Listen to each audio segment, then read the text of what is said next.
అల్లూరి జిల్లా గిరిజనులకు చిన్న సీఎం పవనాలు సారు మరో గిఫ్ట్ పంపిండోళ్ళు. ఇగో చూస్తున్నారు కదా, వివాహ భోజనంబు వింతైన వంటకంబు.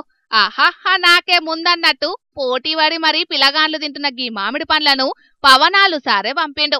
మళ్ళా గీవేవో మార్కెట్లో కొనుక్కొచ్చినే కాదోల్లో, స్వయంగా సారు తోటల ఆర్గానిక్ గా వండించిన మామిడి పండ్లేనట. అయితే గీ నడుమ అడవి తల్లి బాట పేరు మీద అల్లూరి జిల్లా డుమ్రిగూడలున్న పెదపాడు కురిడి అనే ఊళ్ళ తిరిగిండు కదా పవనాలు సారు. ఇగాల కట్టాలను అడిగి తెలుసుకున్న పవనాలు సారు గప్పటికెంచి ఊరల మీద మస్తు పాయరాన్ని పెంచుకున్నాడు. ఊరికి కావలసిన సౌలతులన్నీ చేసే పనులు ముంగటేసుకున్నాడు. గీ నడుమనే రోడ్డు పనులకు శంకుబండేసే కార్యాన్ని కూడా చేసిండు. ఇక పెదపాడులున్న ఊరలకు కనీసం చెప్పులు కూడా లేవని చెప్పి కొలతలు తీసుకొని మరీ ఆళ్లకు చెప్పులు పంపించిండు. ఇగిప్పుడేమో కురిడిలున్న జనాలకు పాయరంగా మామిడి పండ్లను పంపిండు. ఊళ్ళున్న మొత్తం 230 ఇండ్ల జనాలకు అరడజన్ చొప్పున మామిడి పండ్లను పంపి ఆళ్ల మీదున్న పాయరాన్ని చూపెట్టుకున్నాడు పవనాలు సారు.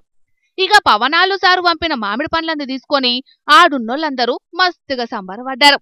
మా కష్టసుఖాలల్లా భాగమైన పవనాలు సారు 10 కాలాలు సల్లగుండాలని దీవనార్థులు పెట్టిండ్రు. గిట్లా ఈ పదవిలోన మళ్ళా బాబు పెద్ద పదవికి వెళ్ళాలా, నాకేమిచ్చినా ఒకటే ఏమి ఇవ్వపోయినా ఒకటే, నాకు కొంచెం డెవలప్ చేసినాడు, నాకు నీళ్ళు ఇచ్చినాడు, వాళ్ళ తల్లులు పిల్లలు అందరు సవిష్టంగా ఉండాలి.